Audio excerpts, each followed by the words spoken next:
हाँ देखिए बच्चों, अब मैं यहाँ पे आपको बताने वाला हूँ एससी वर्मा का एससी वर्मा वेक्टर्स का हम लोग एक्सरसाइज करने वाले हैं। तो कुछ सॉल्यूशन देखते हैं। तो क्वेश्चन नंबर 1 बोल रहा है कि a vector A makes an angle of 20 degree and vector B makes an angle of 110 degree with the x axis. The magnitude of these vectors are 3 meter and 4 meter respectively. Find the resultant. देखिए हमारा question क्या है यहाँ पे। Question जैसे कि बोला कि हमारे पास दो वेक्टर है। क्या है? दो वेक्टर है, वेक्टर ए और वेक्टर बी। दोनों के बारे में इंफॉर्मेशन दिया हुआ है कि ए जो है वो एक्स एक्सिस से 20 डिग्री बना रहा है, बी कितना बना रहा है, बी 110 डिग्री बना रहा है, 110 डिग्री बना रहा है, और दोनों का मैग्नीट्यूड 3 मीटर एंड 4 मीटर है। और ध्यान से सीखेंगे इसको। देखिए हमारे पास दो वेक्टर्स हैं, तो हम सबसे पहले बना लिए एक्स एक्सिस और वाई एक्सिस। ए के बारे में क्या क्या इंफॉर्मेशन है? तो ए के बारे में इंफॉर्मेशन है कि ए 3 मीटर का है और बी कितना है, तो बी 4 मीटर का है।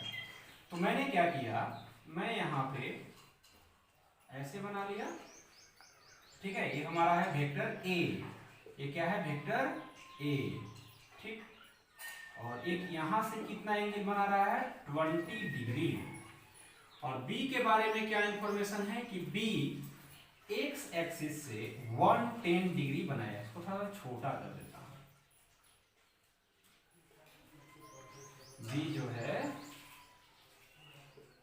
ठीक, थोड़ा स्ट्रेट बनाएंगे आप लोग। बी जो है वो एक्स एक्सिस से 110 डिग्री, तो 90 प्लस 20 यहां पे आ जाएगा। ठीक, और ये वाला हमारा हो गया vector B and this one is vector A. अब हमसे पूछा है कि रिजल्टेंट निकालिए, और रिजल्टेंट क्या होता है? Vector R is equals to vector A plus vector B. Okay, अब मैं क्या करूंगा, तो हम यहां पे कर लेते हैं triangle rule of vector addition. तो ये पूरा एंगल कितने डिग्री का है? 110। तो ए और बी के बीच कितना एंगल हो जाएगा? 90 डिग्री का। कितने डिग्री का हो जाएगा? 90। देखिए ये 20 डिग्री यहां से पूरा के पूरा कितना? 110 डिग्री। तो angle between vector A and B 90। तो मैं क्या करूंगा, मैं यहाँ पे अप्लाई करूंगा triangle rule of vector addition, जैसा कि आप लोग जानते हो। तो हम यहाँ से बी को उठा के यहाँ बिठा देंगे, यानी कि बी को यहाँ से उठाए। आप इसको चाहे तो parallelogram law of vector addition से भी बना सकते हो। उठा दिए, ठीक है। तो हमारा बी आ गया यहाँ पे। ठीक, ओके। और एंगल कितना है दोनों के बीच? 90 डिग्री का। तो आर क्या होता है? तो आर को मैं यहां से ज्वाइन कर दूंगा, तो ए हमारा बन जाएगा वेक्टर आर। तो देखिए दोनों वेक्टर कैसे हैं बाबू? दोनों वेक्टर परपेंडिकुलर है एक दूसरे के। तो आर स्क्वायर इक्वल टू आप क्या लगा दीजिए? ए स्क्वायर प्लस बी स्क्वायर। ए का वैल्यू कितना है? 3, तो 3 का स्क्वायर। बी का वैल्यू कितना है? 4, तो 4 का स्क्वायर। तो ये कितना आ जाएगा? 25। तो R square equal to 25, that is R equal to 5 metre. तो ये हो गया हमारा रिजल्टेंट का मैग्नीट्यूड। अब मैं क्या करूंगा कि अब मेरे को आर का डायरेक्शन चाहिए। तो मैं इसको लेट कर ले रहा हूं अल्फा। क्या लेट कर लिया? अल्फा। तो tan अल्फा इक्वल टू, कितना हो जाएगा? तो tan अल्फा इक्वल टू हो जाएगा हमारा b बाई ए। तो b बाई ए हो गया। तो हमारा b कितना था? 4, और a कितना था? ये था मेरा 3। तो अल्फा इक्वल टू कितना हो जाएगा बच्चों? तो अल्फा इक्वल टू हो जाएगा 53 degree with vector A.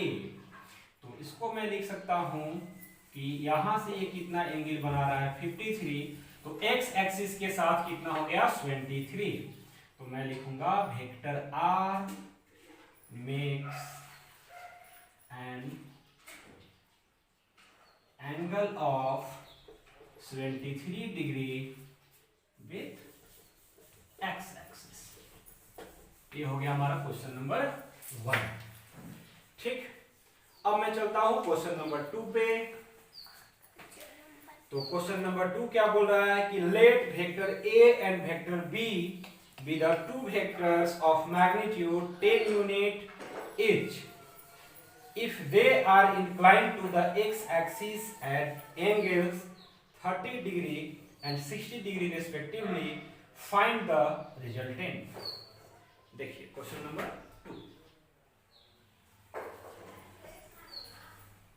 Question number 2 क्या बोला है कि मेरे पास दो वेक्टर है और दोनों का मैग्नीट्यूड कितना है 10 यूनिट। ठीक, दोनों का मैग्नीट्यूड कितना है 10 यूनिट का। ठीक है, 10 unit each if they are inclined to the x axis at an angles 30 degree and 60 degree respectively। देखिए हमारे पास फिर से वही पुराने वाले दो वेक्टर हैं और नाम भी दिया हुआ है उस टाइप से ही। वेक्टर ए है जो x एक्सिस के साथ 30 डिग्री है और एक हमारा वेक्टर बी है जो x एक्सिस के साथ ए है और ये हमारा क्या हो गया बी हो गया।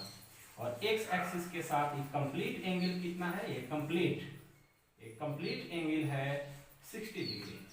Then what will be the angle between vector A and B 30 degree. कितना डिग्री है 30 डिग्री। चल थोड़ा सा गौर से देखो तो यहाँ पे आपको वेक्टर ए का मॉड और वेक्टर बी का मॉड दोनों बराबर हैं और दोनों का वैल्यू कितना है 10 यूनिट। कितना बोला गया 10 यूनिट। ओके, अब यहाँ पे ध्यान से देखिए एक स्पेशल फॉर्मूला होता है कि हमारे पास अगर दो वेक्टर हो, कितने वेक्टर हो दो, और दोनों का ही मैग्नीट्यूड बराबर हो, जैसे कि मैं यहाँ पे लिख दे रहा हूं कि if we have two vectors both have equal magnitude let's say k। कितना मान लीजिए इसको k, और इन दोनों के बीच का जो एंगल है, एंगल बिटवीन वेक्टर्स वो थीटा है। तो जब ऐसे वेक्टर होते हैं जिनका मैग्नीट्यूड सेम हो, दोनों के बीच एंगल थीटा हो, तो इनके लिए एक शॉर्ट फार्मूला है, बहुत काम का फार्मूला है ये। तो हम यहाँ पे लिखते हैं r बराबर 2k cos theta by 2। r क्या है मेरा रिजल्टेंट है। ठीक है, तो ऐसा कंडीशन जब आए कि जब दो वेक्टर हो दोनों का मैग्नीट्यूड सेम हो, दोनों का मैग्नीट्यूड क्या हो सेम हो और दोनों के बीच का एंगल थीटा हो, तो रिजल्टेंट के लिए बहुत ही एक लाइन का वन लाइन सॉल्यूशन है r equal to 2k cos theta by 2। अब आपके दिमाग में एक बात आ सकती है कि डायरेक्शन क्या होगा। तो डायरेक्शन के लिए जो आप अल्फा इस्तेमाल करते हो तो अल्फा इक्वल टू होगा थीटा बाई 2। बन गया सवाल यार, ध्यान से देख। चलो triangle rule of vector addition लगा लो। ठीक है, मैं b के पैरेलल इसको शिफ्ट कर दिया कि मेरा b यहाँ आ गया, तो रिजल्टेंट आप ध्यान से देखिए तो बीच से निकल जाएगा, यानी दोनों के बीच में एंगल कितना है 30 डिग्री, तो ये 15 डिग्री पे ऐसे बीच से निकल गया। फिगर थोड़ा सा आप लोग देखेंगे अच्छे से। ठीक है, ये मेरा b हो गया, शिफ्ट करिए हमने यहाँ इसको, और a हमारा हो गया r and this is 15 degree. इनके बीच का एंगल कितना होगा 15 डिग्री। ओके, तो r बराबर कितना, ये तो हम फार्मूला बता रहे थे आपको कि ये इस कॉन्सेप्ट का हम इस्तेमाल कर रहे हैं। तो r बराबर मैं क्या लिखूंगा 2 into 10 into cos theta by 2 that is 30 degree by 2। Answer is 20 cos 50। Solve. Alpha equal to 15 degree, यानी r a के साथ या b के साथ कितना एंगल बना रहा है 15 डिग्री। तो इसको और मैं कितना लिख सकता हूं, तो मैं इसको लिख सकता हूं that is resultant of A and B makes 15 plus 30 that is 45। 15 plus 30 45 degree with X axis. Okay, solve. Question number 2। Next question number 3, add three vectors, vector A, vector B and vector C, each having magnitude of 100 unit and inclined to the x-axis at 45, 135 and 315 respectively। देखिए हमारे पास तीन vector बोल रहा है, A, B और C है। क्या है? हमारे पास तीन वेक्टर हैं A, B एंड C, और उसके बारे में बोल रहा है कि वेक्टर A x एक्सिस के साथ 45 डिग्री पे है। कितना डिग्री पे है? 45 डिग्री पे। ध्यान दीजिए, सिंपल सा सवाल, x एक्सिस, y एक्सिस। हमारे पास तीन वेक्टर हैं, कैसे इसको इंटरप्रेट करेंगे? तो vector A, vector B and इसको भी ऐसे करेंगे। ये तीनों का मैग्नीट्यूड बराबर है और कितना यूनिट है? 100 यूनिट। कितना यूनिट है? 100 यूनिट। ठीक, अब देखिए क्या बोला कि दिस इज वेक्टर A और क्या करना है?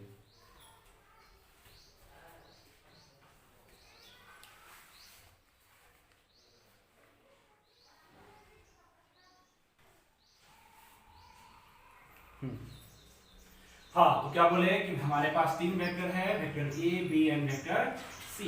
वेक्टर A के बारे में बोल रहा है कि x एक्सिस से 45 पे है, दूसरा वेक्टर जो है यहाँ से 135 पे है। तो ये एंगल मैं यहाँ से यहाँ आया तो 90, 90 प्लस 45 135, तो ये हमारा हो गया B।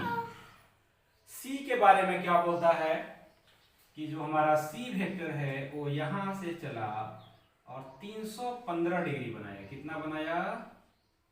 315।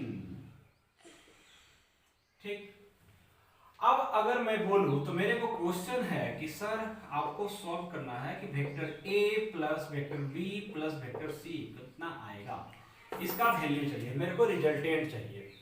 अगर आप गौर से देखें तो A एंगल 135 है, ये एंगल कितना है? 135, तो 135 तो ये हो गया 90, 90 प्लस 45, तो ये एंगल कितना हो गया बच्चों? 45। अब ध्यान से देखिए तो ये कितना आ गया? 315। कितना आ रहा है? 315। तो कंप्लीट एंगल 360, तो ये यहां से कितना छूट गया? 45। तो अगर मैं ध्यान से देखूं तो B का और C का मैग्नीट्यूड बराबर है। B ध्यान से देख तो B इधर जा रहा है तो C इधर जा रहा है। ओके, तो मैं देख पा रहा हूं कि ये दोनों अपोजिट वेक्टर्स हैं। ये दोनों क्या हैं? अपोजिट वेक्टर्स हैं। तो मैं लिख सकता हूं vector A plus vector B, और मैं C को लिख सकता हूं माइनस वेक्टर B, या B को लिख सकता हूं माइनस C। तो ये दोनों कैंसिल हो गए, तो आंसर इज A। आंसर, तो A आंसर हुआ, यानी ये दोनों वेक्टर कैंसिल हो गए। तो बच क्या गया? बच गया A। तो A का मैग्नीट्यूड 100 यूनिट। और क्या होगा? और क्या होगा? डायरेक्शन क्या होगा? तो डायरेक्शन लिखेंगे 45 degree with x axis, 45 degree with x axis. Got it? Complete.